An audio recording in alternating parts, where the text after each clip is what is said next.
साथियों नमस्कार, मैं उपेन यादव, आप सबका लाइव प्रोग्राम में स्वागत है।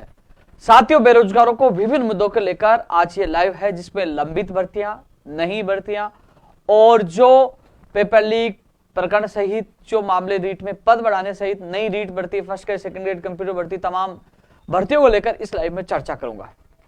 साथियों, रीट में पद बढ़ाने को लेकर बहुत चर्चित मुद्दा है। लगातार अभ्यर्थियों का संघर्ष पूरे प्रदेश में जारी है, विरोध प्रदर्शन जारी है। लेकिन इस संबंध में मैं शुरू से लेकर अभी तक क्या हुआ और क्या होने वाला है और मैं आप लोगों के लिए क्या कर पाऊंगा, इसमें मैं विस्तार पूर्वक चर्चा करूंगा। लेकिन इसकी चर्चा मैं अंतिम समय में करूंगा, क्योंकि ये इस पे लंबा लाइव हो जाएगा। क्योंकि पहले मैं और मुद्दों को लेकर चर्चा करूंगा, फिर रीट में पद बढ़ाने को लेकर विस्तार पूर्वक, क्योंकि हर व्यक्ति तक सच पूछना चाहिए क्या होने वाला है, अब तक क्या हुआ है और क्या हो सकता है।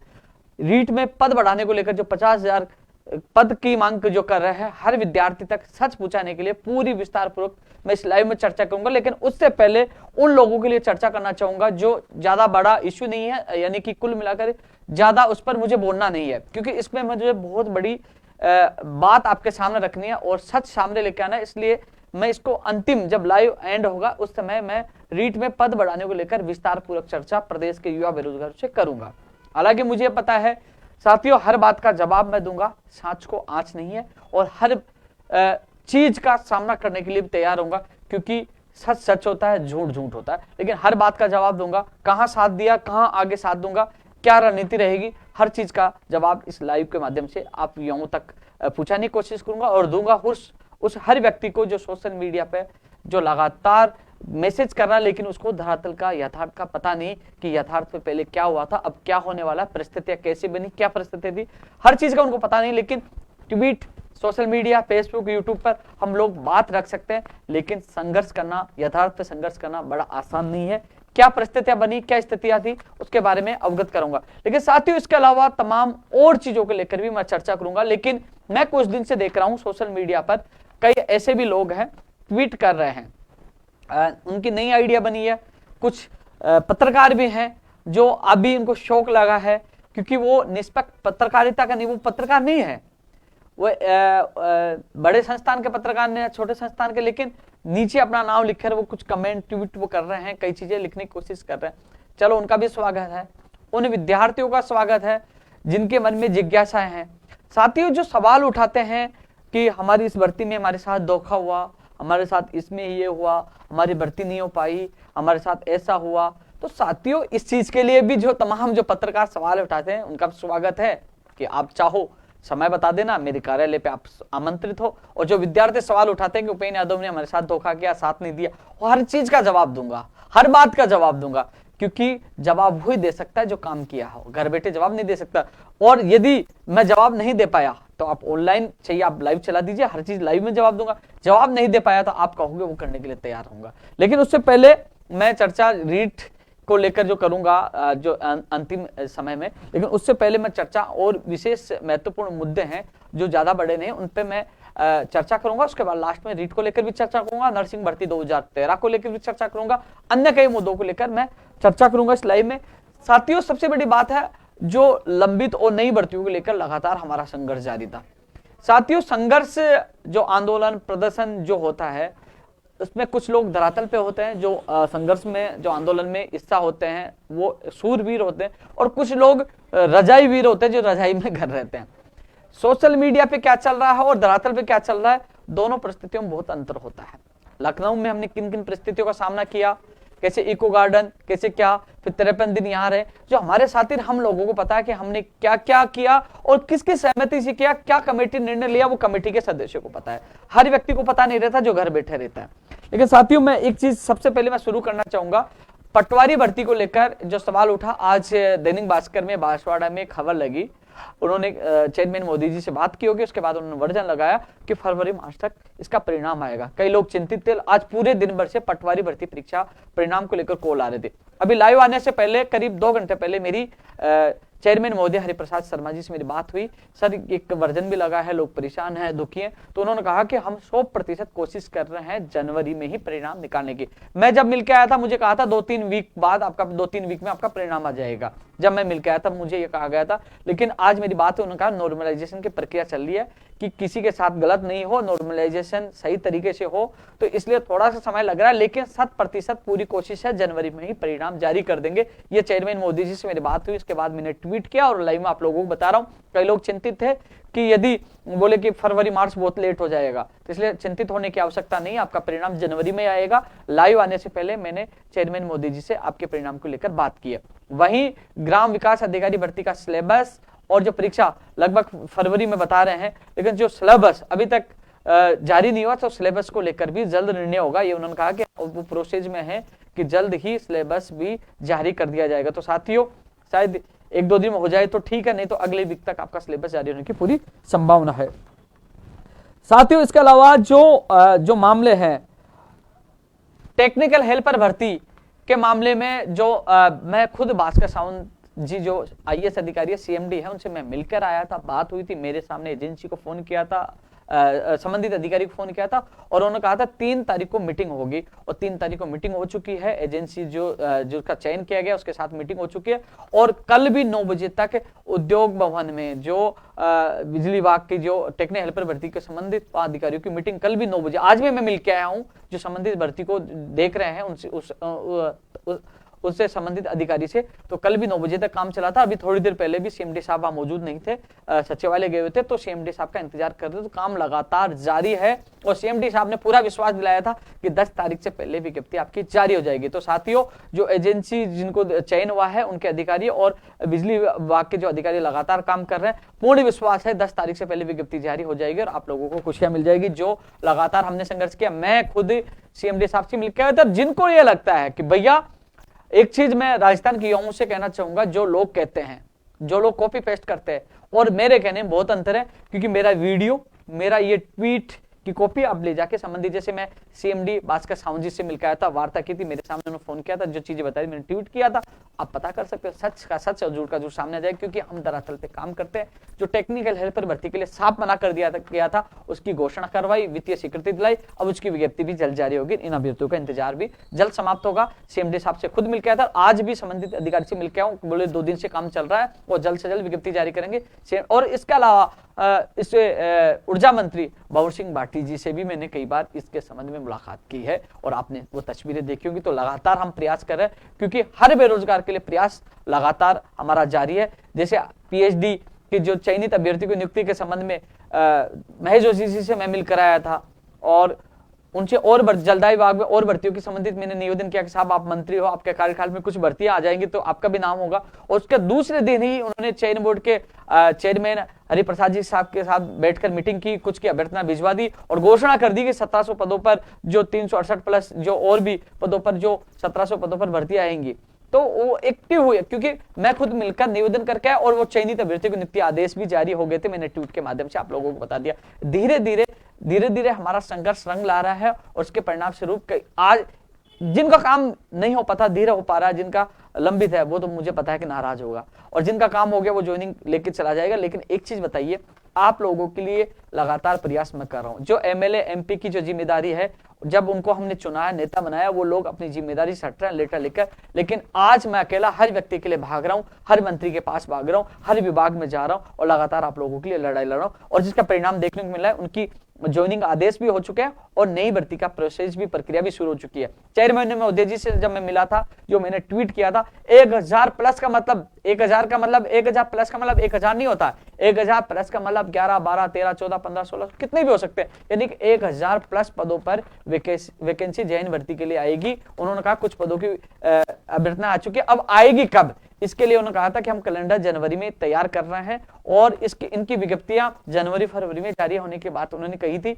तो अब इनकी जो अभ्यर्थना पूछ जाएगी। तो जैन की जो इंजीनियर है उनके लिए अच्छी खबर है कि जो हम प्रयास कर रहे थे, मैं खुद महेश जोशी जी से मिलकर आया था, आपने देखी होगी तस्वीरें, सारी चीज देखी, उसका प्रयास का परिणाम आपके सामने लगातार उनको ज्वाइनिंग मिली है और आपकी भर्ती की अभ्यर्थनाएं भी जारी है और प्रक्रिया भी जल्द शुरू होगी, जल्द ही विज्ञप्ति शुरू होगी, इसके लिए प्रयास जारी है। लेकिन कहीं ना कहीं एक चीज जरूर है, जो तमाम भर्ती प्रक्रिया जो चल रही है, जो प्रोसेस में, जिस प्रकार आज कोरोना का जो आज सचिवालय में भी मैं कुछ लोगों से मैं खुद मिल के आया था, मेरी भी थोड़ा सा लगा कि कहीं उनके भी कोरोना हो गया, मुझे नहीं लगा कि कहीं उनके मैं संपर्क में था कि कोरोना मुझे भी कहीं ना हो जाए, लेकिन आप लोगों की दुआओं से, आप लोगों के प्यार से मेरे कुछ नहीं, पहले भी कुछ कोरोना नहीं हो पाया था, अभी भी नहीं हो पाएगा। लेकिन यह जरूर है कि कोरोना की वजह से मैं भी चिंतित हूं कि जो भाग दौड़ कर जिस प्रोसेस को शुरू करवाया था कहीं कोरोना की वजह से नहीं अटक जाए, क्योंकि आज इस प्रकार 2 आईएएस कोरोना संक्रमित पाए गए, कई कर्मचारी सचिवालय में संक्रमित पाए गए, तो कहीं ना कहीं ये एक तरह से हम लोगों के लिए भी एक दुखदायी खबर है,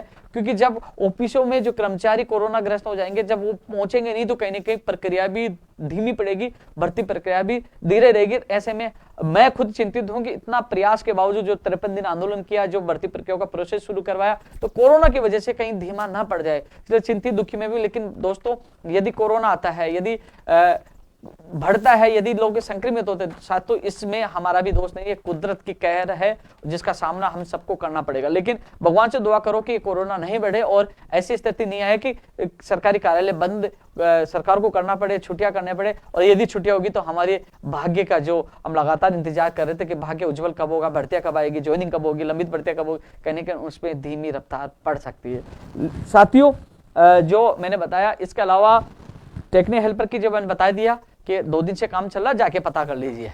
मैं तो चैलेंज देके कहता हूं, जो मैं बोल रहा हूं उनका पता कर लीजिए, क्योंकि संघर्ष धरातल पर किया जाता है। उसके लिए जो धरातल पे संघर्ष करने वाला वो सीधा चैलेंज देता है, क्योंकि वो अपने हाथ से, क्योंकि लगातार मैं मिल रहा हूं और मैं सारी चीजें देख रहा हूं, प्रयास कर रहा हूं, इसलिए मुझे हर चीज का पता है, इसलिए मैं चैलेंज देता हूं। जो घर बैठे कॉपी पेस्ट वाले चैलेंज नहीं देते, वो कॉपी पेस्ट करके डालते हैं वाई के लिए, फॉलोअर बढ़ाने के लिए। मैं एक चीज देख रहा था, रीट के अभ्यर्थी कई लोग नाराज थे, उसके लिए मैं जवाब भी दूंगा बाद में अंतिम समय में लाइव के। लेकिन कई लोगों ने कहा कि उपेंद्र यादव से अनफॉलो कर दो ट्विटर पे, और मैं कई लोगों ने चलाया, वो अनभिज्ञ थे, उनके सच्चाई कई लोगों को बाद में पता चली, कई लोगों को अब पता चलेगी, कई लोगों को सच्चाई का पता चला।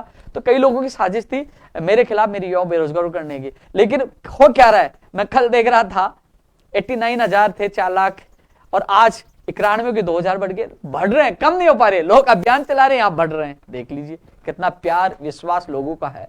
लोग कामयाब नहीं हो पाएंगे मुझे गिराने, क्योंकि लगातार मैं मेहनत कर रहा हूं, जिसका परिणाम आप लगातार देख रहे हो।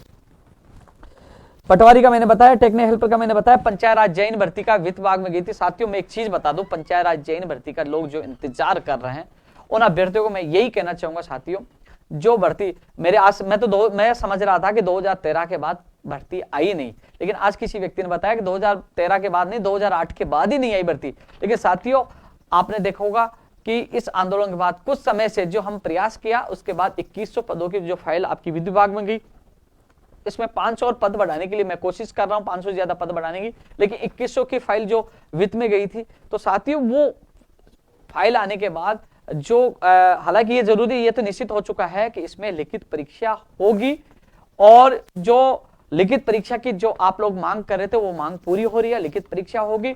लेकिन इसकी विज्ञप्ति जल्द से जल्द जारी होने का इंतजार आप लोग कर रहे हैं। तो साथियों, मैं लगातार पूरा प्रयास कर रहा हूं। उन्होंने जनवरी के लिए कहा था, लेकिन सबसे बड़ी बात, कई सालों बाद हमारा जो संघर्ष इसलिए कामयाब हो रहा है कि कई लोगों ने केवल राजनीति की, लोगों ने दिखावा किया, लेकिन भर्ती के लिए धरातल पर किसी ने प्रयास नहीं किया। 2008 से आप देख ली 2022 चल रही है, लेकिन हमने प्रयास भी किया, संघर्ष भी किया। परिणाम यह है कि 2100 पदों पर फाइल वित्तीय स्वीकृति के लिए है, वो भी मिलेगी, पद और बढ़ाने की कोशिश करेंगे, लिखित परीक्षा भी होगी, और इसकी जल्द से जल्द विज्ञप्ति जारी कराने की मैं पूरी कोशिश कर रहा हूं, जिम्मेदारी लेता हूं, क्योंकि आप लोगों से जो वादा किया था वो पूरा करूंगा। जो इंजीनियर भाई जो इंतजार कर रहे हैं, आपको पीएचडी जल्दाई विभाग की तरफ से भी जो अधीनस्थ बोर्ड जारी करेगा, एक तोहफा वो है, एक तोहफा ये है। और पहले 1098 पदों पर वैकेंसी आई थी, उस समय भी कई लोग कह रहे थे क्या होगा, लेकिन उस समय भी संघर्ष किया, उसका परिणाम मिला। और पंचायत राज में जैन के साथ आईएन के पदों पर भी भर्तियां, इसके लिए भी मैं प्रयास कर रहा हूं। आईएन के लिए भी कई लोग मुझे कॉल और मैसेज कर रहे थे। तो साथियों, अब क्योंकि अब जो जनवरी के लिए कहा था, लेकिन जब यदि कोरोना आ गया, क्योंकि आज इस प्रकार कोरोना की वजह से कई विभागों के काम ठप हो गए, क्योंकि कंप्यूटर अनुदेशक भर्ती का जो राज्यपाल से अनुमोदन के बाद जो हिंदी रूपांतरण होना था नियमों का, वहां जहां इस हिंदी रूपांतरण देख रहे थे, उस दफ्तर में ही कोरोना मरीज मिल गए। इस वजह से शुक्रवार, सोमवार, मंगलवार और बुधवार, यानी कि 3-4 दिन से हिंदी रूपांतरण नहीं हो पाया, क्योंकि वहां कोरोना मरीज मिल गए, तो वहां काम ठप हो गया। तो कहीं ना कहीं ऐसा लग रहा है यदि कोरोना बढ़ा तो देखो नुकसान हर व्यक्ति के बेरोजगार को होगा, लेकिन आपको चिंतित होने की आवश्यकता नहीं है। न मैं आपको झूठ बोल सकता, सच बताना आपके लिए संघर्ष करना मेरा फर्ज है। वैसे साथियों, भर्ती आएगी, यदि देरी होती है, इसलिए देरी में आपकी न हमारी यह अधिकारियों की कमी। यदि कोरोना आ गया, लेट हो गया दफ्तरों की वजह से, अधिकारियों की इस कोरोना की वजह से, तो हमें सब सहन करना पड़ेगा। लेकिन बेहतरीन प्रयास चल रहे हैं, जल्द से जल्द आपको खुशियां मिले, इसके लिए मैं प्रयास कर रहा हूं। लेकिन जब आपने कई सालों 2008 के बाद 2022 तक इंतजार किया, तो कुछ दिनों का इंतजार जरूर करिए। आपका भाई आपके साथ है और आपको खुशियां ला कर देगा। लिखित परीक्षा होगी और आपकी विज्ञप्ति जिस प्रकार अधीनस्थ बोर्ड भी जारी करेगा। और ये जैन की जो 2100 प्लस पद है, 2100 तो है, 500 की कोशिश कर रहा हूं, लेकिन 2100 तो कंफर्म हो चुके हैं। तो ये भी आप लोगों को खुशियां देने वाला एक पल आएगा, बहुत जल्द आएगा। मैं बात कर लेता हूं पंचायत राज एलडीसी भर्ती की। पंचायती राज एलडीसी भर्ती के संबंध में जब मैं आपको बता दूं साथियों, कई लोग ग्रुपों में मैंने देखा कि कई इस भर्ती के लिए बहुत लोगों ने प्रयास किया। अलग अलग संगठन भी थे, अलग अलग एमएलए, मंत्री, कई लोगों ने प्रयास किया, सहयोग भी रहा है। लेकिन इसमें अलग अलग जो भर्ती को लेकर नेतृत्व करने वाले कई अलग अलग थे, आपस में सामंजस्य नहीं बना। हालांकि इनके कई लीडर सबसे मेरी बनती है। साथियों, फरवरी के आंदोलन में इस मांग को मैंने प्रमुखता के तौर पर रखी और लिखित में समझौते पत्र में शामिल थी। 53 दिन के आंदोलन में यह मामला शामिल था, लखनऊ तक यह मामला शामिल था। दीपावली से पहले इस संबंध में आरती मैम, कुलदीप जी सर, राका जी और ललित जी सर और अर्पणा अरोड़ा जी, ये सारे मौजूद थे। तब बात हुई थी कि हम इसके लिए सॉफ्टवेयर तैयार करवाकर और जो दिक्कत आ रही है वो सारी चीजें जो जिलों से जो सारा डेटा लेकर और इसका प्रोसेस को जल्द से जल्द शुरू कर देंगे। साथियों, लखनऊ में एक भी अभ्यर्थी एलडीसी भर्ती 2013 का नहीं था, ना यहां था।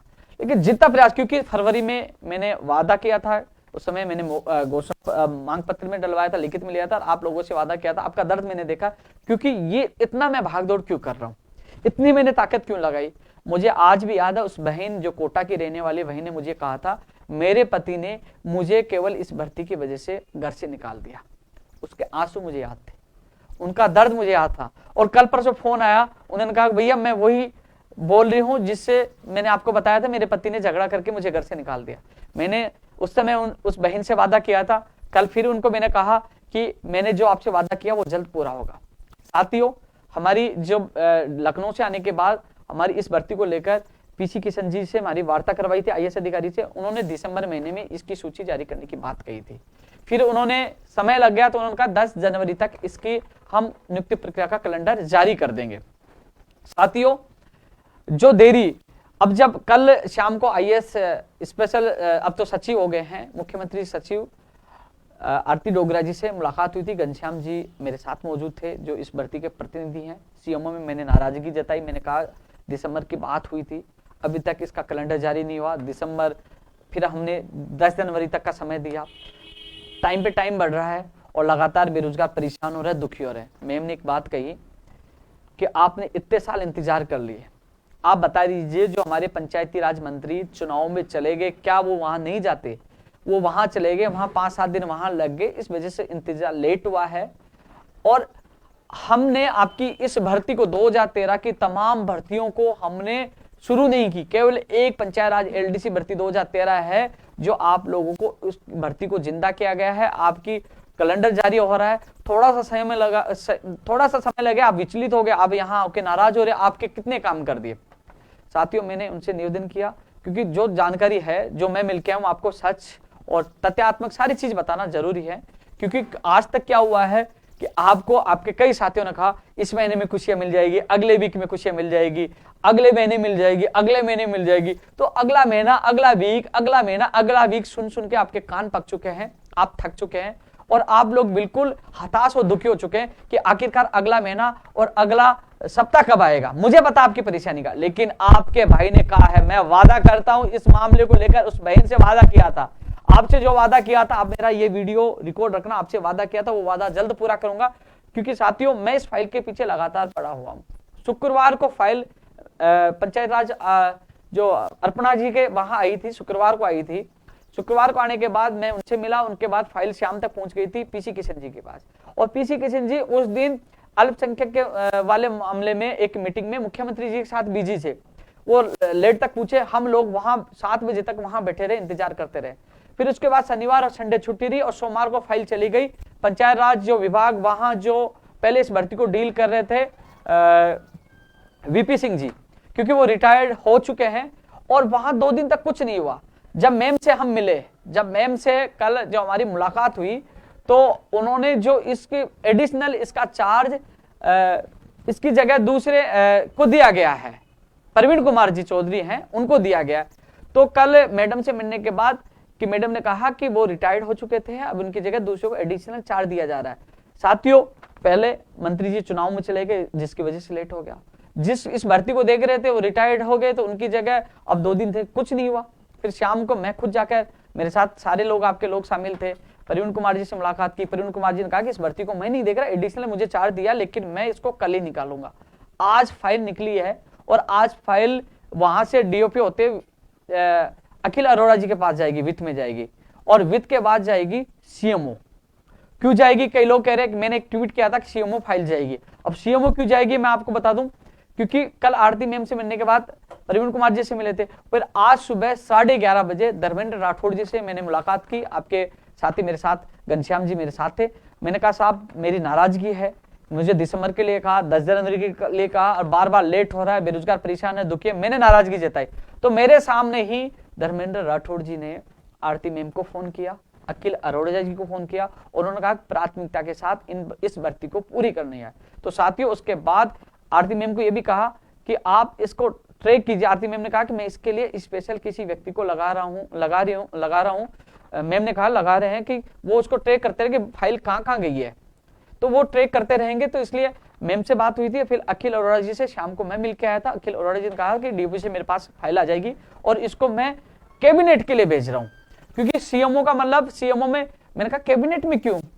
कैबिनेट के लिए तो वो था ही नहीं, केवल 2013 की भर्ती है, समय बड़ा हो चुका है। मैंने कहा इसमें तो कैबिनेट में जाएगी तो 10 तारीख तक तो कैसे हो पाएगा?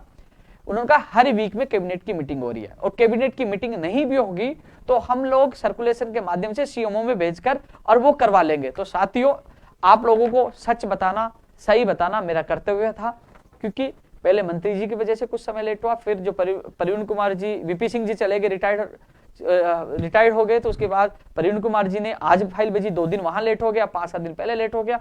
और यही कारण उन्होंने बताया कि जब हम, ये आरती मैम ने और धर्मेंद्र राठौड़ जी ने ये कहा कि जब हम आपकी भर्ती को पूरा कर रहे हैं, आपने इतने साल इंतजार कर लिए, क्या कुछ दिन और हमें नहीं दे सकते? तो साथियों, जल्द से जल्द, क्योंकि अब वर्किंग डे आपको पता है कि 2-3 दिन और बचे हैं, कोरोना आ चुका है, तो मान लीजिए 10 तारीख से पहले आपका कैलेंडर जारी नहीं हो, तो आपको चिंता करने की आवश्यकता नहीं है। 21 तारीख को जो मैं यात्रा निकाल रहा हूं, मैं वादा कर रहा हूं यात्रा कैंसिल कर दूंगा। मुझे अब ये आपकी भर्ती मेरी इज्जत का सवाल है, और मैं आपसे वादा करता हूं कि जल्द से जल्द, यानी कि कई लोगों ने आपको कहा कि ये सप्ताह, अगला महीना, लेकिन मैं आपका अगला महीना नहीं होने दूंगा, आपका अगला महीना नहीं होने दूंगा। और कोशिश अभी भी यही है कि ये जल्द से जल्द 10 तारीख से पहले करवाए, लेकिन 2-4 दिन लेट भी हो जाए, क्योंकि ये सारी चीजें मैंने आप लोगों को बताया है। आरती मैम से कल 5 बजे मिले, आज 11:30 बजे धर्मेंद्र राठौड़ जी से मिले, और शाम को अखिल अरोड़ा जी से मिले। जो मैं टाइम और जो चीजें आपको मैंने बताई, आप जाके मैम से मिल सकते हो, आप अखिल अरोड़ा जी से और धर्मेंद्र राठौड़ जी, सब जगह पता कर लीजिए।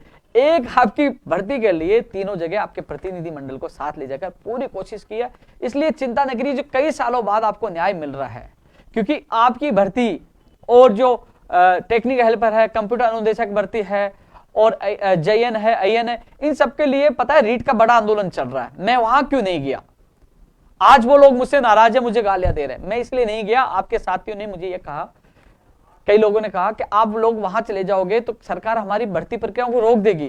केवल आप लोगों की भर्ती को बचाने के लिए मैं इतने बड़े आंदोलन में शामिल नहीं हुआ। आज वो लोग मुझे भला बुरा गालियां बहुत कुछ कह रहे हैं, लेकिन मेरा फर्ज था कि जो समझौता हुआ आपकी भर्ती का, कि मैं वहां चला जाऊं, ये भर्ती प्रक्रिया को रोक दे तो आपके भविष्य के साथ गलत हो जाए। इसलिए आप लोगों का भविष्य बचाने के लिए मैं उनकी गाली सुनकर, सब कुछ सहन कर, हालांकि उनका भी अभी भी सहयोग कर रहा हूं और आगे भी करूंगा, लेकिन मैं वहां नहीं गया केवल आपकी इस भर्ती प्रक्रिया को बचाने के लिए। तो साथियों, चिंता न करें, कोशिश अभी भी कर रहे हैं, लेकिन मान लीजिए 10 तारीख के पास 2-4-5-7 दिन लेट हो जाए। 21 तारीख को मैं जो शिखर से युवा जागृति और सदस्य अभियान की शुरुआत कर रहे हैं, उससे पहले आपको खुशियां देके जाऊंगा, मिठाई खा के जाऊंगा, चिंता ना करिए। लेकिन आज मैं खुद आपके साथी घनश्याम जी को पूछा, मैं खुद सीएमओ में कल मैम से नाराज हुआ था इसको लेकर। मैम ने कहा कि आप तो हमेशा नाराज ही रहते हो, आपके कितने काम कर दिए। इतने काम कर दिया, भर्ती हो रही है, अब 2-4 दिन, अब बताओ मंत्री जी वहां चले गए तो हम क्या करें, और रिटायर्ड अधिकारी हो गए तो दूसरे को दे दिया। तो साथियों कुछ यदि 5-7 दिन लेट हो भी जाए तो मैं आपसे यही कहना चाहूंगा, प्लीज संयम बनाए रखें। आपके लिए मैंने जी जान लगाई है। मैं खुद पिछले 2 दिन से, कल और आज 2 दिन से मैंने आपकी भर्ती के लिए स्पेशल समय दिया है, आपकी पीड़ा को देखते हुए। और मैं कह रहा हूं, मैं वादा कर रहा हूं आपके, क्योंकि मैंने आपसे एक पैसा नहीं लिया ना, मैं मेरी जेब से खर्चा करके भाग रहा हूं ना, नहीं लिया ना। मुझे न वाई चाहिए, ना मुझे नाम चाहिए, बस आप लोगों के घरों में खुशी आए। मैंने वो अश्विन कुमार को भी देखा जो मेरे ऑफिस में पैसे लेके आया था उधार लेके, जब मैंने वीडियो डाला था लाखों रुपए लाके मुझे दे रहा था। मैंने बहुत लोगों की पीड़ा देखी है, इसलिए आपकी पीड़ा के लिए मैं ये लड़ाई लड़ रहा हूं और वादा करता हूं जल्द से जल्द खुशियां देने का।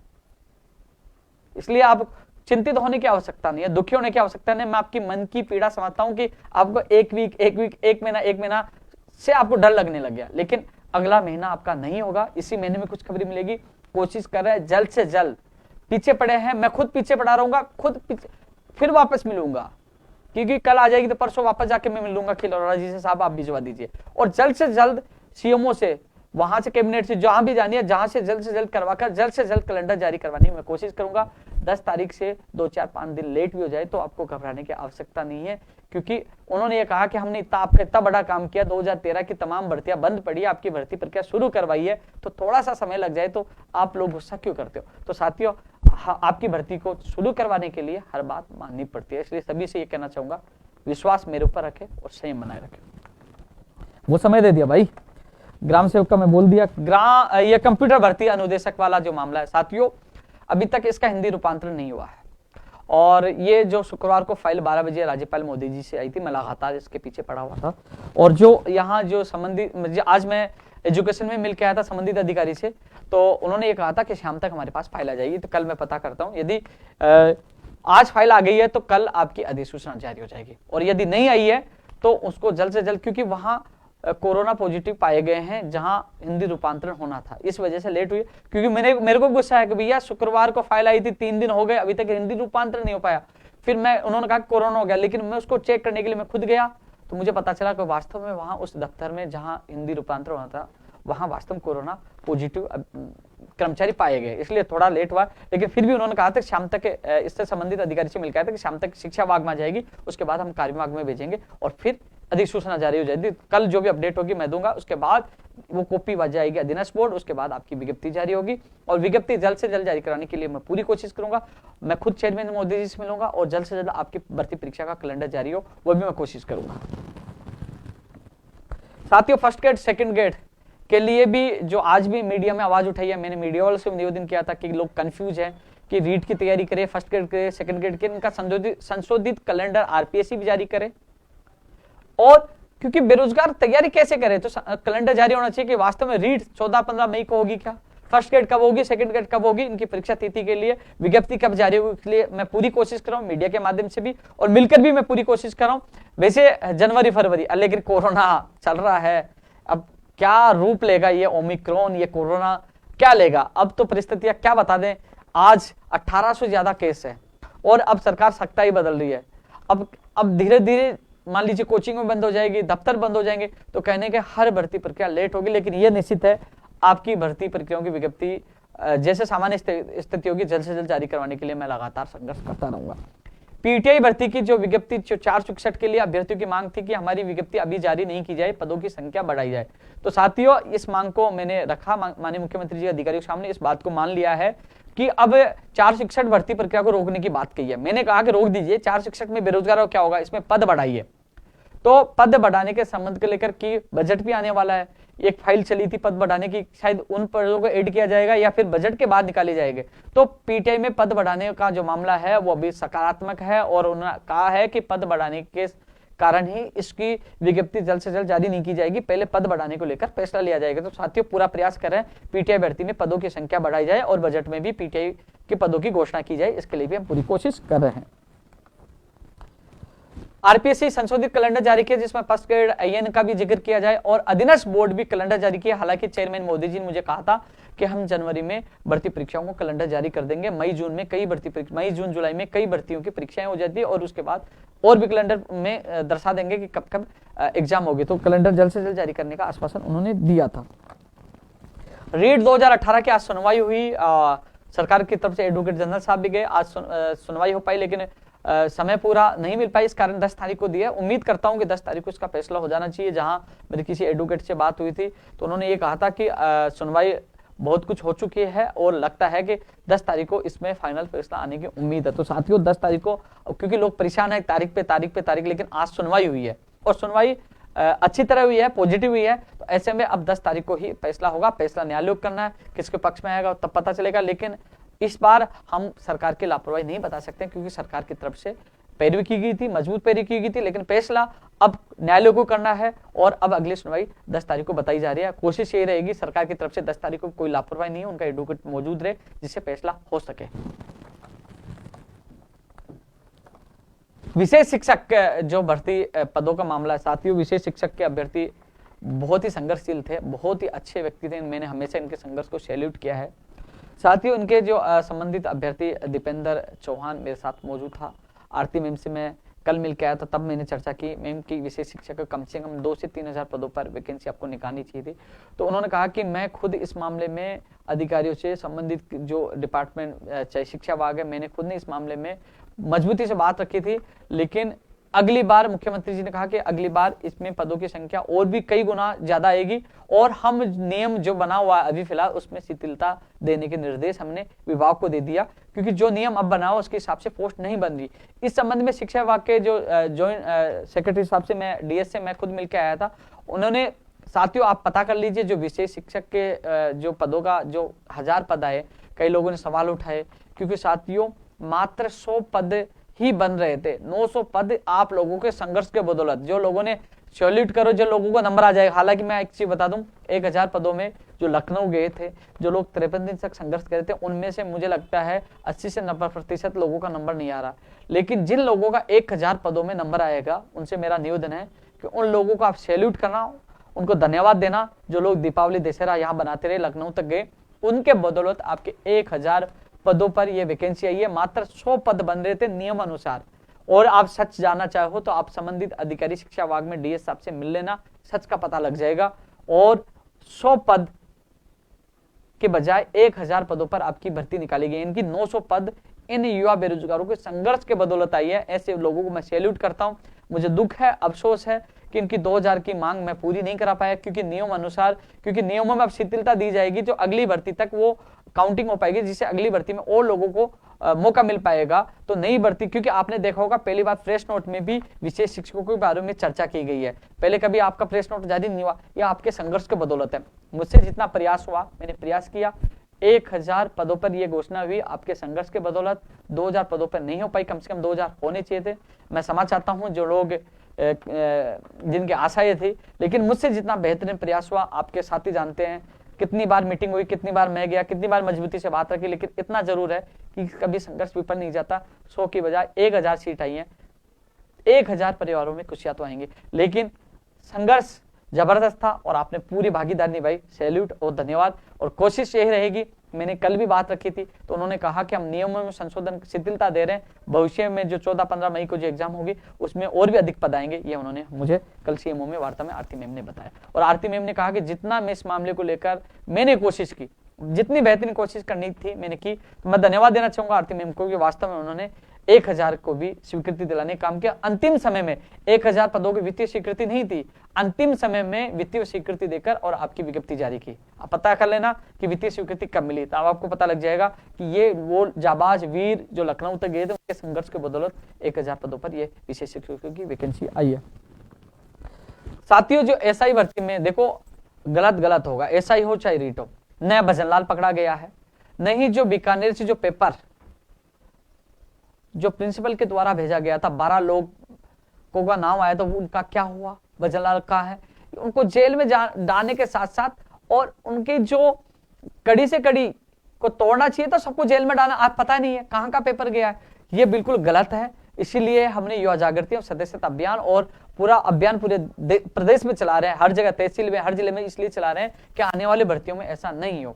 रीट और एसआई के जो अभ्यर्थी मुझे लगातार दोष देते हैं कि आपने सीबीआई की मांग क्यों भूल गए, आपने साथ नहीं दिया। एक बार आप जरूर गौर करिए साथियों, यार मैं आपके लिए अनशन पे बैठा, 6 दिन तक मैं रहा, आईसीयू में चला गया, अनशन तोड़ने के बाद मैं आया धरना स्थल पर, एक भी रीट और एसआई का अभ्यर्थी नहीं था।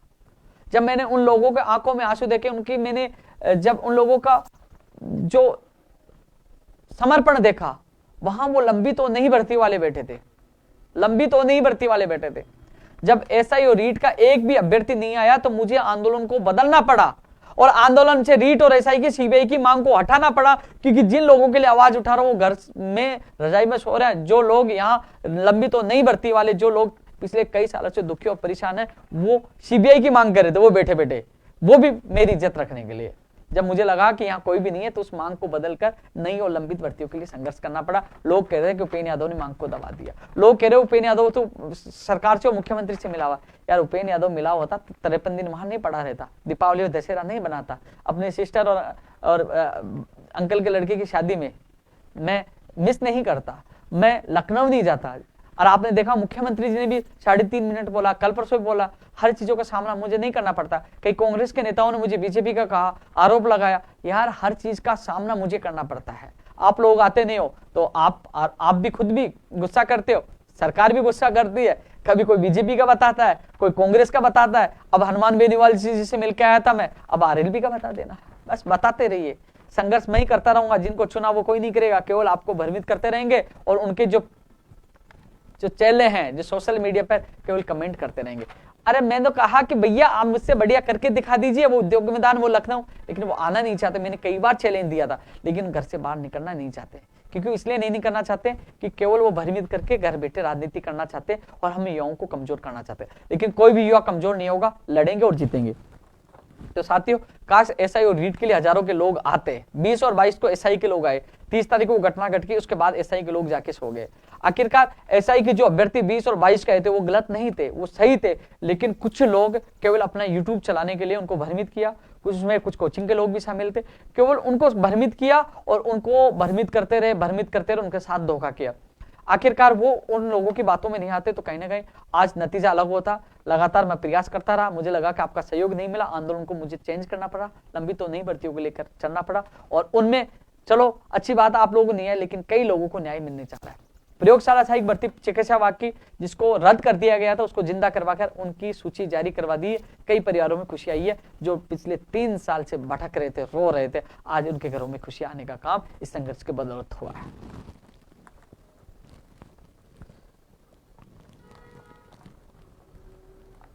साथियों, नर्सिंग भर्ती 2013 के जो संबंधित जो इससे कमला है, चाहे विजयपाल है, चाहे विनोद है, जो कई लोग इससे जुड़े हुए हैं, हर चीज का उनको पता है। फरवरी में जो आंदोलन हुआ, मंत्री हमारे बीच में आए, उन्होंने बहनों के सिर पर हाथ रखा और कहा आपको न्याय मिलेगा। लखनऊ में जब हमें बुलाया गया तो उनसे पहले सहमति मांगी, बताइए आप, उन्होंने कहा हम जाएंगे। सब कुछ उनके कहने पर, हर बात उनकी सहमति के बाद ही हमने डिसीजन लिया है। भैया मैं कोई मुख्यमंत्री नहीं, मैं इतना प्रयास कर सकता था, इतना जबरदस्त संघर्ष त्याग किया कि कम से कम आपके बीच में मंत्री को आना पड़ा। अब मंत्री सौगन खा के हाथ रखे मुकर जाए तो उपेंद्र यादव गलती है क्या? लखनऊ में गए, उसके बाद माननीय मुख्यमंत्री से मुलाकात की, अधिकारियों से मीटिंग करवाई। मैं इतना जितना मुझसे हुआ मैंने आप लोगों के लिए किया। एक पैसा आप लोगों से नहीं लिया, जबकि हजारों रुपए मेरी जेब से खर्च किया, आपको पता है। और ये भी कहा कि जहां भी आपको किसी बहन का आवश्यकता होगी मैं सहयोग करूंगा। जितना मुझसे करना होना था मैंने किया। अब कुछ लोग कमेंट करते उपेंद्र यादव 2013 भर्ती को भूल गया। यार उपेंद्र यादव क्या करे, जितना हुआ मैंने किया और आगे भी करूंगा। जितना हुआ मैंने किया। काश लखनऊ में आप लोग, क्योंकि कुछ लोग गए थे वहां, 32 लोग थे, फिर 14 लोग बचे थे, उसमें 4 लोग जा रहे थे। अब वो जो बहनें रुकी थी वो कह रही थी भैया हम क्या करें, सब जा रहे हैं, नहीं आ रहे तो हम क्या करें। उन बहनों की मजबूरी थी वहां वापस आने की, क्योंकि लोग आ नहीं रहे थे, लोग रुक नहीं रहे थे। और जो भी निर्णय फरवरी का और जो लखनऊ का निर्णय सबको पूछकर लिया गया था, आप पता कर सकते हैं। उपेंद्र यादव ने निर्णय नहीं लिया, वहां तमाम लोग मौजूद थे, उनकी सहमति के बाद ही निर्णय लिया गया था। उसके बाद ही हम जयपुर आए थे। जितना मदद मुझसे होगी मैं नर्सिंग भर्ती 2013 के लिए अभी भी करूंगा। साथियों,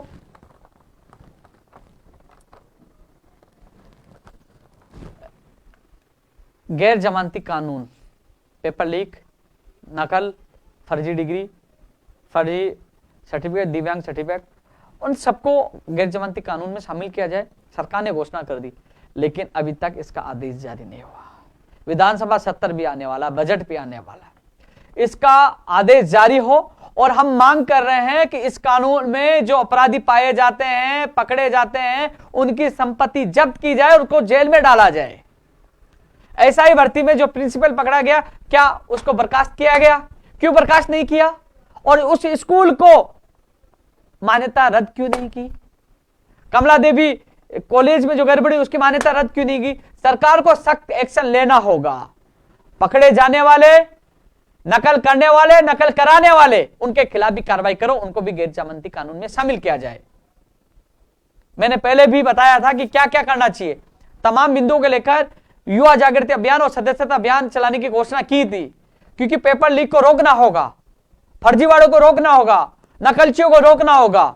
इसके लिए हम सबको संघर्ष करना होगा। इसलिए सख्त से सख्त गैर जमानती कानून, जिसकी मांग सबसे पहले हमने की थी, जिसके लिए अनशन के दौरान सरकार ने घोषणा की थी, हमने माना कि हमारे संघर्ष की बड़ी जीत हो गई, लेकिन वो जीत अभी नहीं, अभी बाकी है, क्योंकि इसका अध्यादेश आना भी बाकी है, आदेश जारी होना भी बाकी है, और इसमें सुधार होना भी बाकी है, क्योंकि इसमें फर्जी डिग्री, डिप्लोमा, दिव्यांग सर्टिफिकेट के साथ इनकी संपत्ति जब्त करने का भी मामला शामिल किया जाए। इसके लिए हम संघर्ष कर रहे हैं। और हेल्पलाइन नंबर, स्थायी हेल्पलाइन नंबर भी जारी की जाए, जो चीज मैं पहले लाइव में बोल चुका हूं, इसके बारे में विस्तारपूर्वक चर्चा नहीं करूंगा। लेकिन इस सब के खिलाफ एक अभियान हम 21 तारीख से सदस्यता अभियान और युवा जागृति अभियान की शुरुआत कर रहे हैं, क्योंकि साथियों हमें मजबूत बनाना होगा। हम सबको मिलकर इस संगठन को और युवाओं की इस अभियान को मजबूत बनाना होगा। सरकार तक, राजनीतिक पार्टियों तक मजबूती से आवाज पहुंचानी होगी कि हमने मांगे नहीं मानी तो 2023 में बड़ा नुकसान होगा। तो फर्जीवाड़ा रोकने के लिए, नकलची को रोकने के लिए और कानून लाने के लिए, बाहर राज्य का कोटा समाप्त कराने के लिए, राजस्थान के बेरोजगारों को उनका अधिकार दिलाने के लिए आज जो रिपोर्ट आई है कि 2 नंबर पर राजस्थान का नाम आ रहा है, भैया आएगा, 1 नंबर भी आएगा, क्यों नहीं आएगा? उड़िया में जाओ तो उड़ीसा में जाओगे तो उड़िया भाषा आनी चाहिए, कर्नाटक में कन्नड़ आनी चाहिए, पंजाब में पंजाबी, गुजरात में गुजराती, बिहार में स्थानीय निवासी होना चाहिए। अलग अलग राज्यों में वहां के लोगों को फायदा पहुंचाने के लिए शैक्षणिक योग्यता, स्थानीय निवासी और स्थानीय भाषा के आधार पर लोगों को, हमारे राजस्थान के अभ्यर्थियों को रोकने की कोशिश, वहां उनको बढ़ावा दे रहे अपने लोगों को। यार बाबा जी का भंडारा कोई भी आ जाए 50% में, क्या नुकसान पहुंचाया जा रहा। तो ये सबसे बढ़िया है। इसके लिए भी हम सबको मिलकर आवाज उठानी होगी, जिससे राजस्थान के बेरोजगारों को प्राथमिकता दी जाए, राजस्थान के बेरोजगारों को ज्यादा नंबर आए। जिसलिए अब जो बेरोजगारी प्रतिशत दर जो 27 बताई गई राजस्थान 2nd नंबर पर, तब हटेगा जब राजस्थान के बेरोजगारों को ज्यादा मौका मिलेगा। इसके लिए हम सबको मिलकर लड़ाई लड़नी होगी और संगठन को मजबूत बनाना होगा और हजारों की संख्या में आकर आवाज बुलंद करनी होगी कि बाहरी राज्यों को कोटा के समाप्त, पेपर लीक, फर्जीवाड़े सब समाप्त हो और गैर जमानती कानून आए और सब लोगों को जेल होनी चाहिए। इसके लिए लड़ाई लड़ेंगे साथियों हम सब मिलकर। इसके अभियान की शुरुआत क्यों करनी पड़ी है, क्यों घोषणा की मैंने? इसलिए क्योंकि हम सबको मिलकर इसको रोकना होगा। ये गैर जमानती कानून, ये सारी चीजें मैंने आप लोगों को पहले लाइव में बता दिया था कि क्या क्या होना चाहिए, क्या क्या सारी चीजें। मैं इसको विस्तार पूर्वक नहीं बताऊंगा, पहले आप लोगों को बता चुका हूं। टीडीसी शिक्षक भर्ती 2012 अधिक अंक वाला मामला जो सुप्रीम कोर्ट में, इस संबंध में एक बार सुनवाई की तारीख होगी, उसके बाद हम मिलेंगे। फिर इस पे हम सब मिलकर जो हम चाह रहे हैं, कई अभ्यर्थी मुझे मिले हैं, सतीश कुमार के साथ श्याम भाई और कई लोग मिले थे। तो मैं कोशिश कर रहा हूं उन अभ्यर्थियों के लिए जो कई सालों से इंतजार कर रहे हैं, जिनकी उम्र भी हो चुके हैं। तो मैं मेरा प्रयास बेहतरीन करूंगा। आपका चेहरा भी याद है, आपकी हर दुख और पीड़ा याद है, मेरी तरफ से कोई कमी नहीं रहेगी।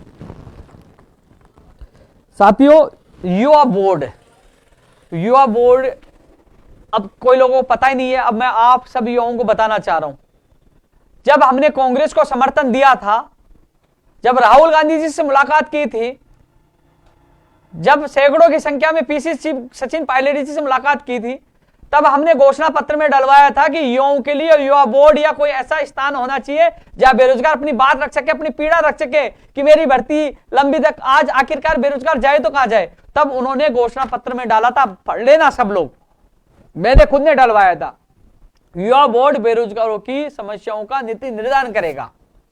आज राजनीतिक नीतियों की घोषणा होने वाली है, तो मैंने मांग की है, मैंने पीसीसी में भी ज्ञापन दिया था जाकर कि युवा बोर्ड हमारे किसी बेरोजगार, शिक्षित बेरोजगार को दिया जाए, उसका अध्यक्ष बनाया जाए, जिससे बेरोजगार अपनी बात रख सके।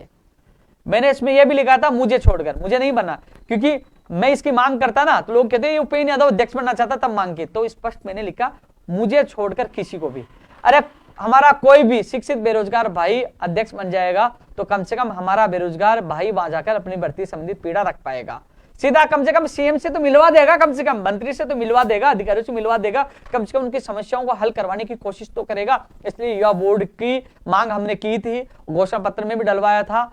बेरोजगार बोर्ड की मांग की थी, लेकिन उन्होंने ये कहा था बेरोजगार बोर्ड या बेरोजगार आयोग तो नहीं बनेगा, लेकिन युवा बोर्ड हम लोग बेरोजगारों की समस्याओं के लिए बेरोजगारों को दिया जाएगा, लेकिन अभी तक नहीं दिया। इसलिए मैंने कल परसों ज्ञापन देकर मांग की थी, मेरे लिए नहीं की थी। मैं वादा कर रहा हूं, मैं वचन दे रहा हूं, मैं वादा कर रहा हूं, मैं वचन दे रहा हूं, मैं नहीं बनूंगा।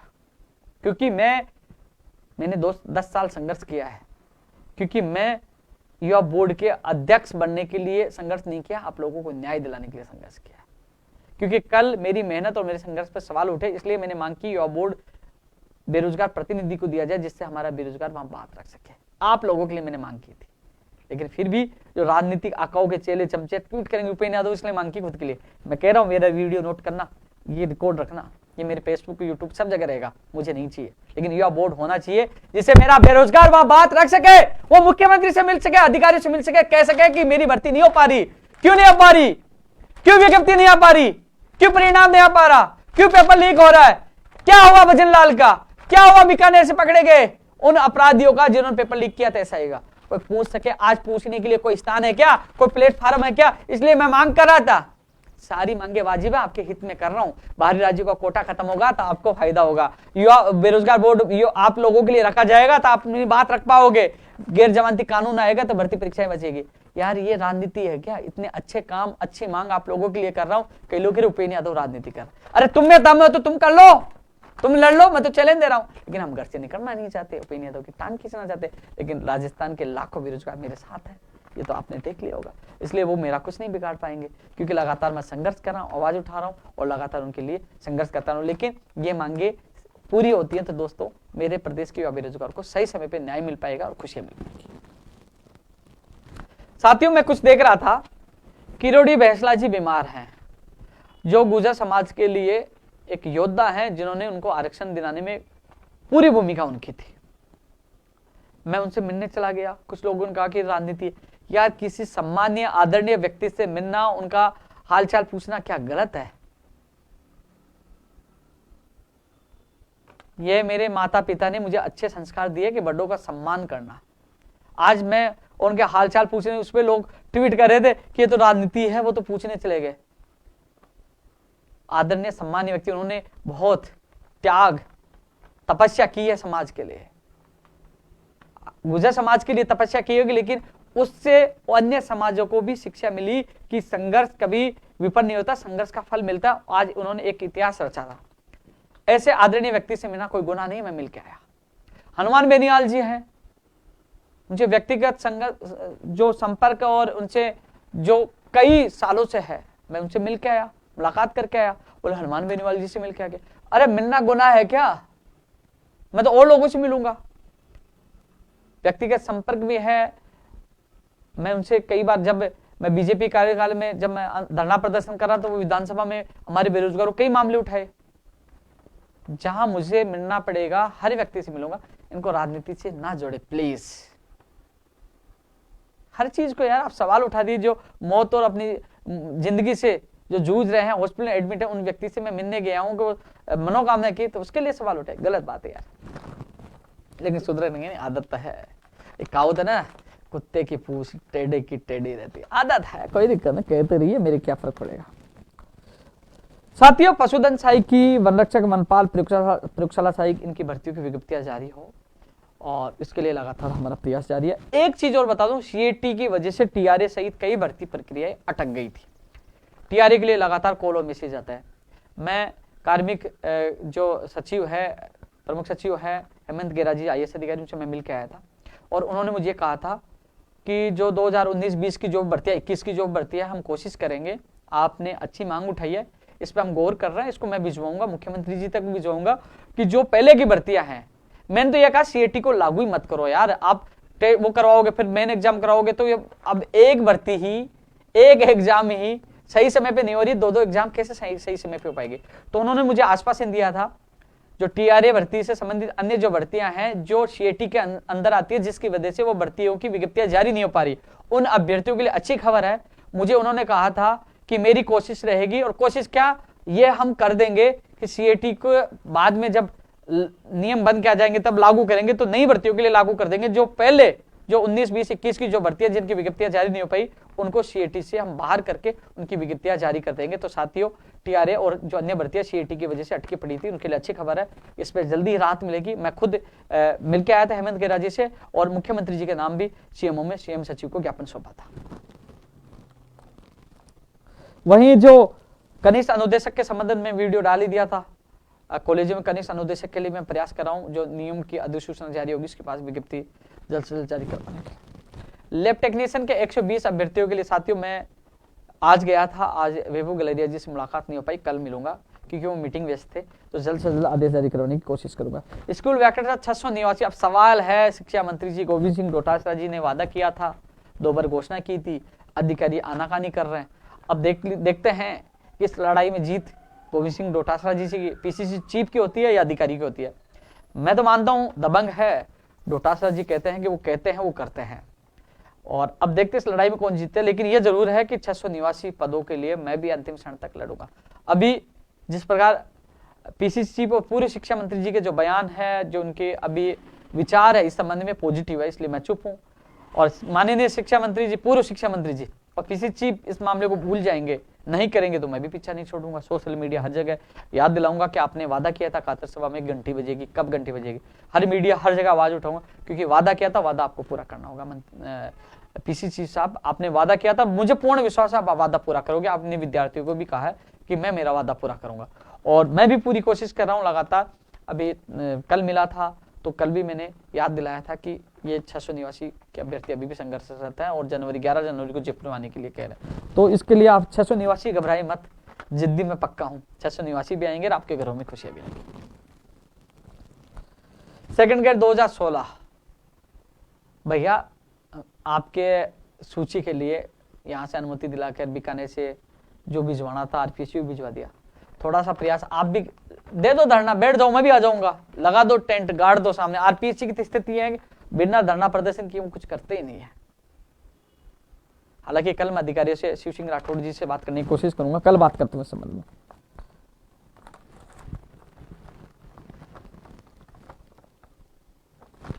साथियों, अब मैं रीट 2021 में पद बढ़ाने सहित उसमें चर्चा करना जरूरी है कि काफी लोग इसका इंतजार कर रहे हैं। लेकिन उससे पहले एक चीज मैं कहना चाह रहा था, अभी आपने देखा होगा मुख्यमंत्री जी ने बेरोजगार संघ पर के लिए बोला कि ये गैर वाजिब मांग करते हैं, केवल रीट के लिए।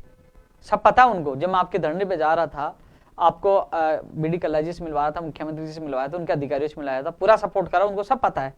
तभी बेरोजगार संघ पर हमला बोला कि बेरोजगार संघ गैर वाजिब मांग करता है। इधर ये नाराज हो रहा है, कमेंट करे उपेंद्र यादव ने धोखा दे दिया, साथ नहीं दिया, इधर तुम नाराज हो जाओ, उधर मुख्यमंत्री जी भाई मारा गया मैं बीच में। अरे सच जाने की कोशिश करिए, आपका साथ कब कैसे नहीं दिया। साथियों, रीट को लेकर लगातार आपका धरना प्रदर्शन जारी है।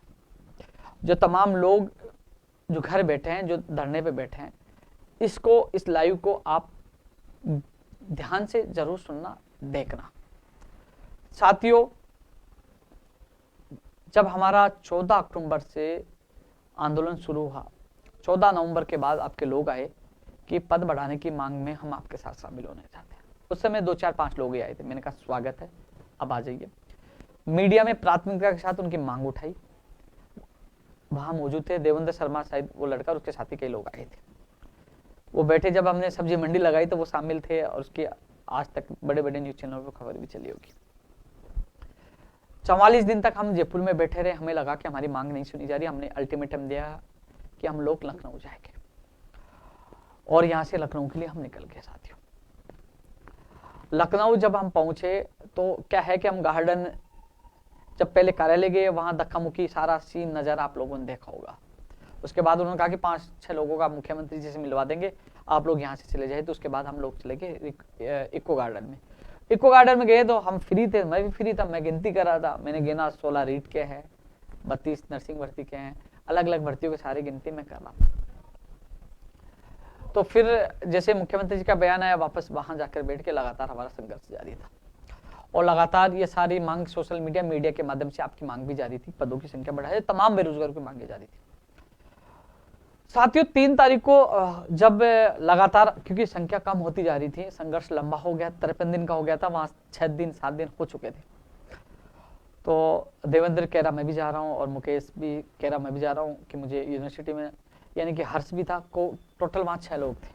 मैंने पहले भी कहा था, आपने 6 लोग कैसे बता दिया, तो आप अपने साथी हर्ष और उनको पूछ लीजिए, मुकेश देवेंद्र को। तो 6 में से 4 लोग जा रहे, 2 लोग बच रहे थे। ऐसे में अचानक हमारे पास संदेश पूछा कि मुख्यमंत्री जी से आपकी वार्ता हो जाएगी, आपको बुलाया जा रहा, आपकी मांगों को पूरा कर दिया जाएगा। जैसे ही मैसेज आया तो मैंने एक एक डेलीगेशन को, चाहे वो रीट का हो, चाहे नर्सिंग भर्ती का हो, चाहे वो 2012 का हो, चाहे वो स्कूल व्याख्याता का हो, करीब 6-7 भर्तियों के रीट 2018 डेलीगेशन से मैंने एक एक व्यक्ति को बताया कि साहब मैसेज आया है, मुख्यमंत्री जी से मुलाकात होगी और हमें बुलाया जा रहा है और ये कह रहे हैं कि अधिकतर मांगे आपकी पूरी कर देंगे। तो हमारे साथियों ने कहा कि शायद हमें बुला ले, गिरफ्तार कर ले, कैसे क्या करे। मैंने कहा आप बताओ। हमने कहा कि लिखित में वो आदेश भेजे बुलवाने का और हमारे प्रतिनिधियों का नाम आना चाहिए कि हमारे साथ धोखा नहीं हो जाए।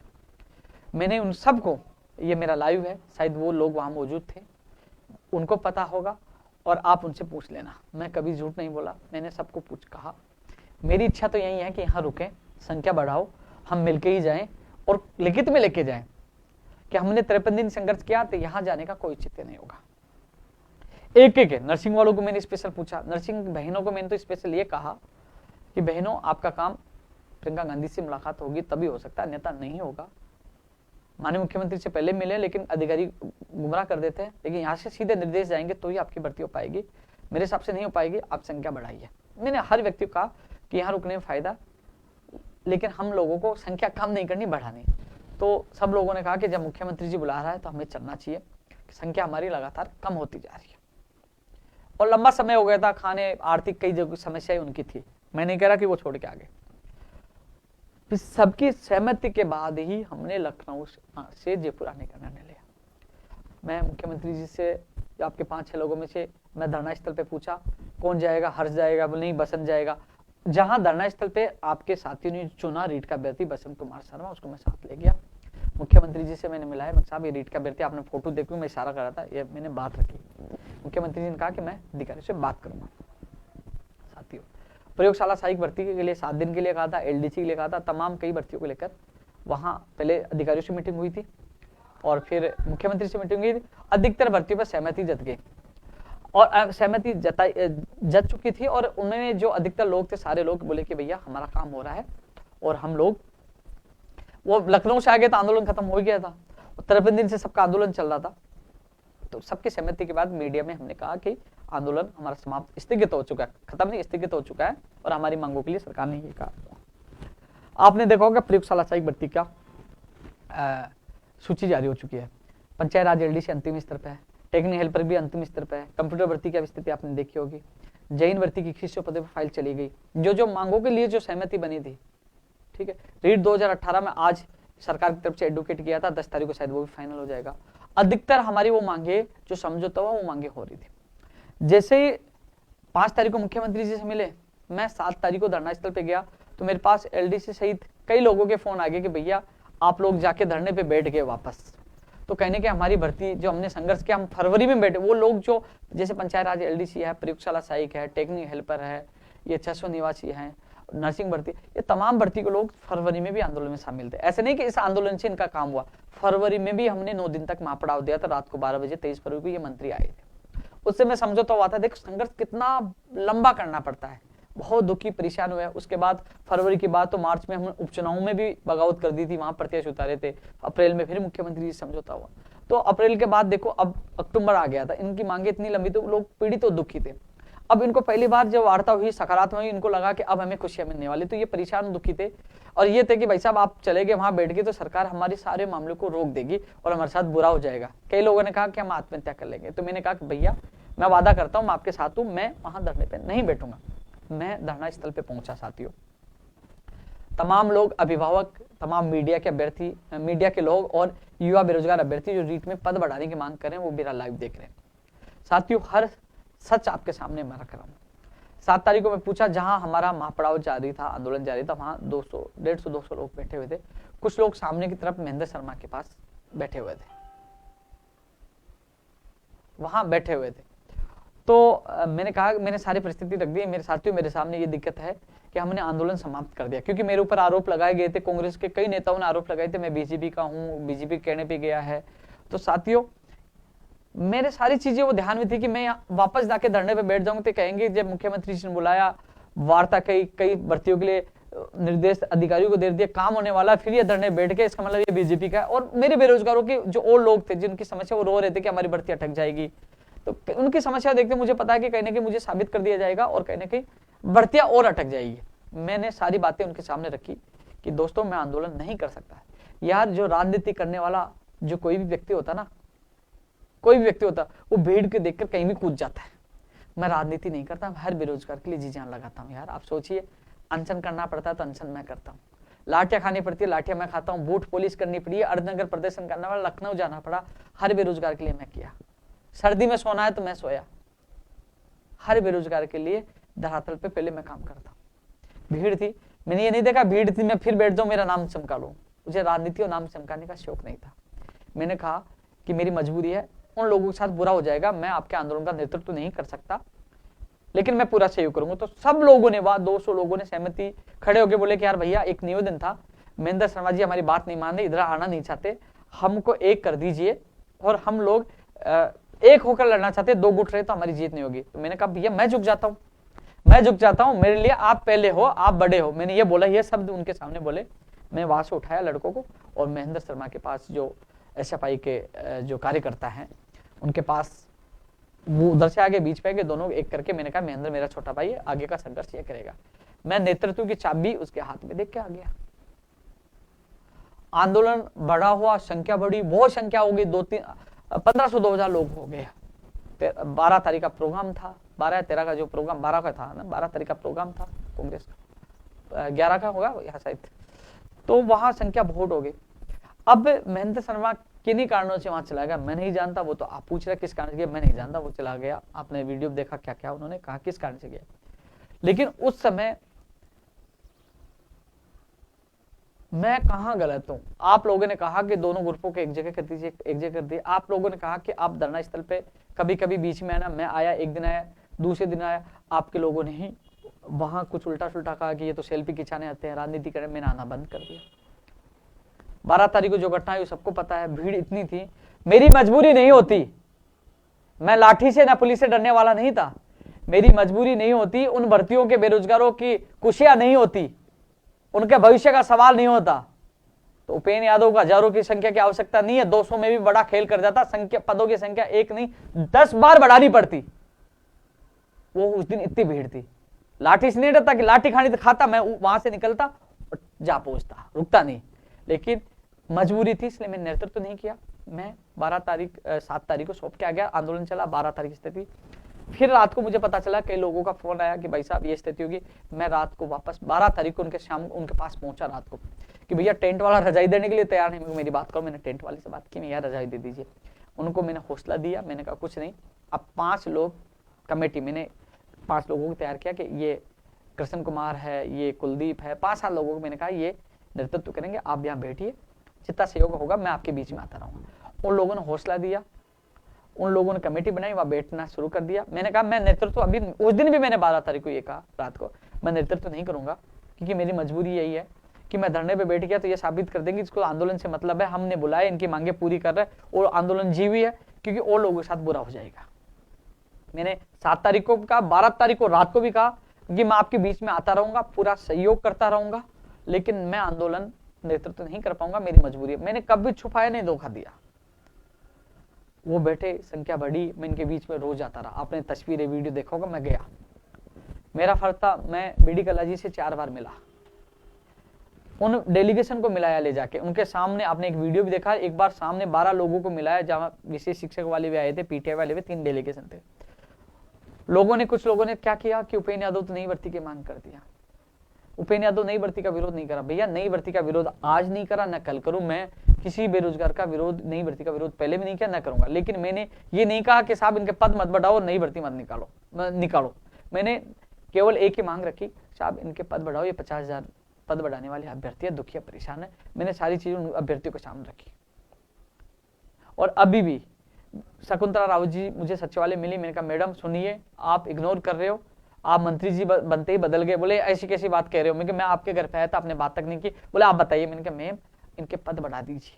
50,000 वाले आपके पास पे आए थे, आपने सीएम साहब से मिलवाया भी था, परेशान नहीं। बोले कि उनके 50 कर देंगे, वे 60 की मांग करेंगे, वे 70 को नहीं, आप 50 मत करिए, कम से कम आप 45 कर दीजिए, 40-45 तक करवा दीजिए। बोले मैं आपकी मांग मुख्यमंत्री जी तक मजबूती से रखूंगी। ये शकुंतला राव जी ने मुझे मंत्रालय भवन के सामने सचिवालय में कहा, मैं खुद मिलकर आया था। उन्होंने ये कहा कि फिर दिए तो 60 की मांग करेंगे, 50 करेंगे, फिर 70 में को नहीं, 60-70 भूलिए, 50 भूलिए, आप 40-45 कर दीजिए। कम से कम इन लोगों को जिन्होंने तपस्या की है, संघर्ष किया, मैं आपसे निवेदन करना चाहता हूं। तो उन्होंने कहा कि मैं मुख्यमंत्री जी से मिलती हुई संबंध, ये मुझे शकुंतला राव जी ने कहा। पीसीसी जन सुनवाई में किया, मैंने टीकाराम जूली जी से निवेदन किया, उन्होंने कहा मुख्यमंत्री जी से बात करेंगे। जिस दिन घोषणा की गई नई भर्ती की, उसके दूसरे दिन सुबह 11:30 बजे देवाराम जी सैनी जी से मैं खुद मिलकर आया, उनसे निवेदन करके आया। सीएमओ आरती मैम से मैं दो बार निवेदन करके आया। मुझसे जहां मेरी मुलाकात अन्य भर्तियों के लिए होती है, मैं हमेशा आपका जिक्र करता हूं। मैंने ये कहा कि मैं कभी चीटिंग और धोखा देना नहीं सीखा, मैंने हमेशा सहयोग करना सीखा है। स्कूल व्याख्याता का एक आंदोलन था कि परीक्षा तिथि बढ़ाओ, मैं एक बार भी नहीं गया, क्योंकि मैं उस आंदोलन में समर्थन में नहीं था, तो नहीं गया। जिस मांग को लेकर मैं समर्थन में नहीं होता, तो मैं एक बार भी नहीं जाता, ना ट्वीट करता, ना पोस्ट डालता उस संबंध में। आपके लिए मैं हमेशा ट्वीट भी गया, बीच में भी आया हूं, और हर व्यक्ति से, आप बताइए किसी भी व्यक्ति ने इतनी बात करवाने की कोशिश की? मुख्यमंत्री जी से मैंने बात करवाई, कुलदीप राठा जी से मैंने बात करवाई, आरती मैम से मैंने बात करवाई, बीडी कला से 4 बार मिला, हर जगह मैं आपके डेलीगेशन को ले जाकर आपकी मांग को लेकर मजबूती उठाई, बात करवाई। लेकिन लोग, मैं मानता हूं जो लोग भला मुझे मैसेज कर रहे हैं, धमकी दे रहे हैं, बहुत कुछ मैसेज कर रहे हैं, अब किसके इशारे पे कर रहे हैं वो नहीं जानता मैं, लेकिन उन्होंने बहुत कुछ कहा कि आप उपेंद्र यादव, हालांकि उनकी एक चीज है, मैंने पता किया तो कुछ लोगों ने कहा कि हाँ, वो ये कह रहे कि यदि उपेंद्र यादव जी हमारे बीच में होते तो शायद हमारे पद बढ़ जाते हैं। मैं धन्यवाद देना चाहूंगा, आपका इतना आत्मविश्वास मेरे ऊपर था, लेकिन साथियों मेरी मजबूरी थी, मेरी मजबूरी कारण न आ पाया, ना आ पाऊंगा, आगे भी नहीं आ पाऊंगा। लेकिन मैंने मुख्यमंत्री जी से स्पेशल आप लोगों के लिए समय मांगा है। यदि मुझे समय दिया जाता है, यदि मुझे समय दिया जाता है, तो मैं आपके लिए, मुझे हाथ जोड़ना पड़े, चाहे मुझे पैर पकड़ना पड़े, मैं एक बार फिर आप लोगों के लिए निवेदन करूंगा, क्योंकि शिक्षा विभाग में आज भी पद खाली है। 20,000 पदों पर नई भर्तियों की घोषणा की है, वो हमारे भाई बहन है, चलो उनको खुशियां मिले, अच्छी बात है, अच्छा काम किया, लेकिन कम से कम अभी भी बहुत पद खाली है। 15, आप 20,000 पद नहीं बढ़ा सकते हो, कम से कम 45,000 पद कर दीजिए, इतने पद बढ़ सकते हैं, ये मैं पूरा निवेदन करूंगा, हाथ जोड़ के निवेदन। जिस भी मंत्री से मेरी मुलाकात होगी और मुख्यमंत्री जी से मैंने समय मांगा है, मेरी मुलाकात होती है, तो मैं हाथ जोड़कर आपके लिए निवेदन करूंगा। मैं इतना वादा कर सकता हूं, मैं प्रयास कर सकता हूं। हाँ, मैं जिद नहीं कर सकता, हाँ मैं अनशन नहीं कर सकता। एक लड़का कह रहा है कि भाई आ जाओ अनशन पे बैठ जाओ, मेरा ऑडियो वायरल किया उन लोगों ने, क्योंकि यार आप इतने कॉल करोगे, इतने मैसेज करोगे, कई लोग, क्योंकि कई लोग अच्छी सभ्य भाषा में बात करते हैं, कुछ लोग कहते हैं हमारे साथ राजनीति कर ली, हमें धोखा दे दिया, हमें क्या क्या पता नहीं क्या क्या बोलते थे। इसलिए मैंने कई बार इतना गुस्सा आता है, मैंने धोखा क्या दे दिया? मैंने 7 तारीख को भी ये कहा था, 12 तारीख को भी ये कहा था। हाँ, एक चीज जगह मुझे बुरा लगा, आप गलत हो। कहाँ गलत हूं मैं आपको बता दूं। जब दीपावली दशहरा हम बना रहे थे, मैंने, आपके देवेंद्र ने मेरे वीडियो डाले, आप उनके यूट्यूब चैनल में देख, मैंने खूब कहा भाइयों आ जाओ, भाइयों आ जाओ। मैंने लखनऊ से भी डाले, शायद 200 लोग भी आप लोग आ जाते तो हम लखनऊ से वापस नहीं लौटते। लखनऊ से जब हम लोगों ने सहमति कब बनी कि संख्या कम होती जा रही थी, सब लोगों ने कहा कि हमारे गए, तो 6 लोग थे, बोले हमारे भी 4 लोग जा रहे हैं। लास्ट में सबकी मजबूरी थी, वहां वापस आना पड़ा। काश उस समय समझौते से पहले हमारी भीड़ होती तो परिणाम बहुत कुछ अलग होता, लेकिन उस समय आप आए नहीं। अब समझौता हो गया, आंदोलन खत्म हो गया, अब जाके वहां बैठ जाऊं तो मीडिया भी कह दे कि उपेंद्र यादव कल तो समझौता करके आया था, आज आके बैठ गया, मेरी भी इज्जत नहीं बचती, सवाल उठते। लेकिन और बेरोजगारों के भविष्य, जिनके 9-9 साल बाद उनको न्याय मिलने वाला है, साथियों, उनका भविष्य बचाने के लिए ही मैं नेतृत्व नहीं कर पाया। मुझे पता है कि कई लोगों को ठेस पूछी है, कई अभिभावक हैं, कई परिवार, उनसे मैं माफी चाहता हूँ। मेरी मजबूरी यही थी। मैंने पहले दिन भी 7 तारीख को भी ये कहा था। आपको लगता है कि ये मैं तब कहता कि मैं आंदोलन का नेतृत्व कर लेता और फिर भाग जाता, तब कहता कि उपेंद्र यादव ने धोखा दे दिया? मैंने तो नेतृत्व समझौता होने के बाद 7 तारीख को ही मैंने मना कर दिया था। आप लोगों ने स्वीकारा था, आप लोगों ने कहा मैं एक जगह कर दो, मैंने कर भी दिया था काम। जितनी मदद मुझसे होगी, हालांकि आज आप लोग किसी के बेखाओं में आके कह रहे कि उपेंद्र यादव ने धोखा दे दिया, गालियां दे रहे हो, कई चीजें कह रहे हो, लेकिन दिल पर हाथ रखिए। जो 90-10 वाला जो मामला था, जो रीट लेवल 2 में वेटेज वाला जो मामला था, 70-30 वाला था, आज 90-10 हो रहे हैं, क्योंकि फर्जी बीए की डिग्रियां लाके लोग जो परसेंटेज के माध्यम से लोग नौकरियां लग रहे थे 2016 में, लोगों के साथ कितना बुरा हुआ था। आज वो 90-10 हो चुका है, वो भी आपके भाई के संघर्ष के बदौलत। उस चीज को सब भूल जाएंगे, उस चीज को सब लोग भूल जाएंगे, अच्छे काम को सब भूल जाएंगे। बीएसटीसी के भी अभ्यर्थी बहुत गालियां दे रहे हैं, ठीक है यार, आपने कहा, लेकिन ये चीज भूल जाना कि मैं उन बीएड भाइयों ने भी मुझे भला बुरा कहा, तो समय मैंने आपका खुला साथ दिया था।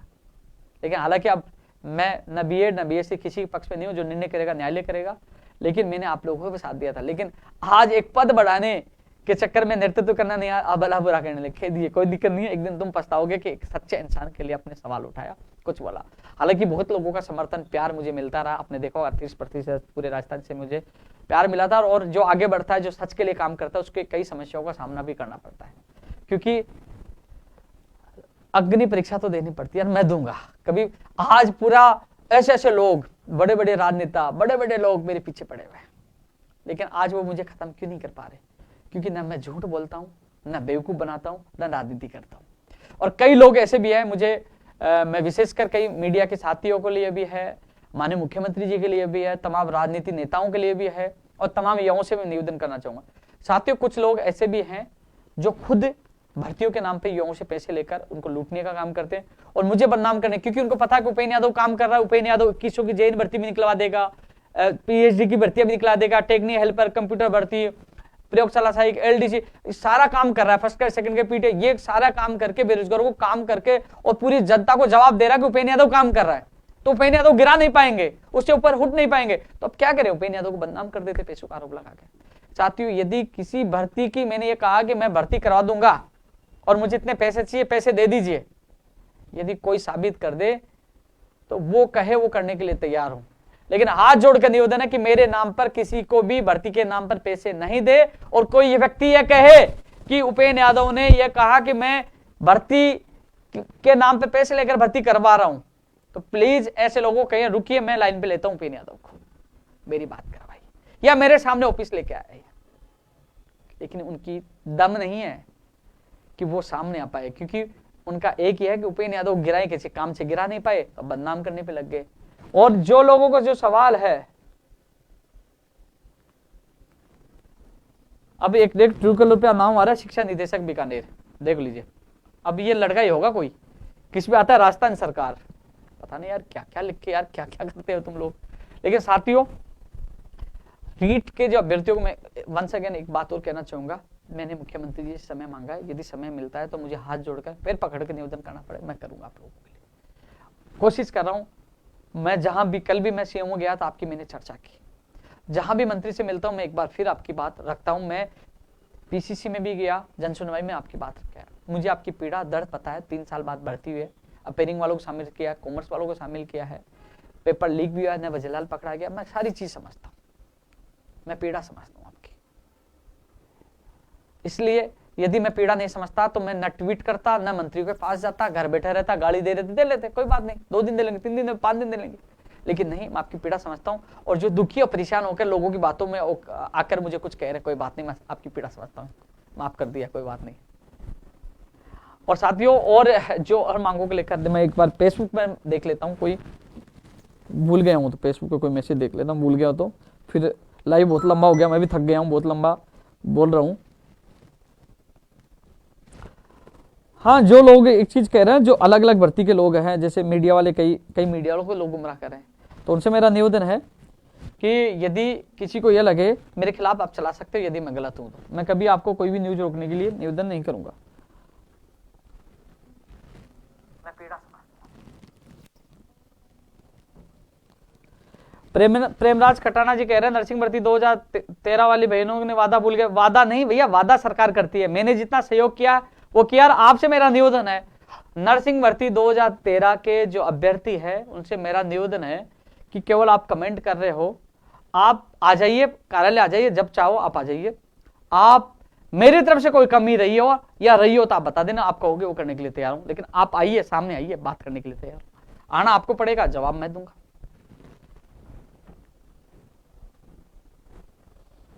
टीजीटी 2012 के लिए मैं पूरी कोशिश करूंगा। पवन सोनी जी, आपके मैसेज मुझे मिला। रीड 50,000 के संबंध में बोल चुका हूं, पूरी कोशिश करूंगा भाई।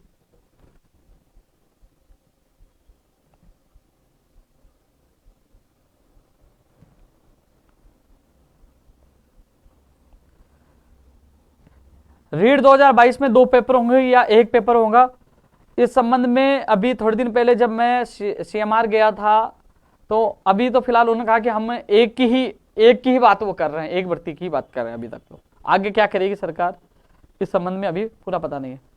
सुरेंद्र यादव जी, पशुधन सहाय के लिए कर रहे हैं प्रयास, जनवरी में ही आपको खुशियां मिले।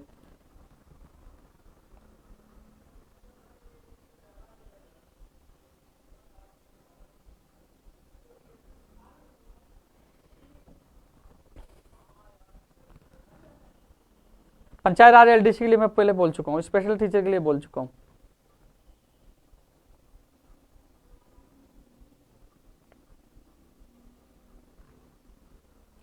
चलो, लाइव बहुत लंबा हो चुका है, लेकिन साथियों एक चीज मैं कहना चाहूंगा, अंत में और कहना चाहूंगा कि जिस भर्ती के अभ्यर्थी को, नर्सिंग भर्ती वालों को मैं कह दिया, उसमें जो संघर्ष सबसे ज्यादा किया उन बहनों ने किया। जो लोग अभ्यर्थी जो कॉल मैसेज कर रहे हैं ना, लखनऊ में भी 3-4 लोग मनोज के साथ आए थे, और लोग कमेंट करना और वही जानते हैं। भाई आ जाइए, मैं हर चीज की बात का जवाब आप कहोगे कि फेसबुक पे, यूट्यूब पे हमारे साथ बैठकर ऑनलाइन दो, तो मैं दूंगा, हर बात का जवाब दूंगा। मैं कभी गलत नहीं था, जितना मेरे से हुआ मैंने किया और आगे भी करूंगा। लेकिन यहाँ सोशल मीडिया पे डालने के बजाय आप कभी भी आ जाइए कॉल करके, मैं आपके हर बात का जवाब दूंगा, क्योंकि आपके हर लीडर को पता है। हर लीडर ने ये कहा था कि ये कहा था भाई आपने पूरा साथ दिया, काश हमारे लोग हमारा साथ देते। ये आपके साथियों के बोल थे, आप उनसे पता करना कि क्या हुआ था। उपेंद्र यादव कभी पीछे नहीं हटा, पीछा आप लोग, आपके लोग हटे, आप लोग सहयोग नहीं कर पाए, लेकिन जितना सहयोग मुझसे होगा मैं करूंगा। साथियों, जो और चीजों को लेकर मैं लगातार आपके बीच में रहूंगा, लेकिन सबसे अंतिम ये कहना चाहूंगा, कोरोना का प्रकोप ज्यादा बढ़ा है, सुरक्षित रहे, मास्क लगाए, घर पर रहे, क्योंकि कोरोना रुकेगा तब हमारी भर्ती प्रक्रिया शुरू होंगी।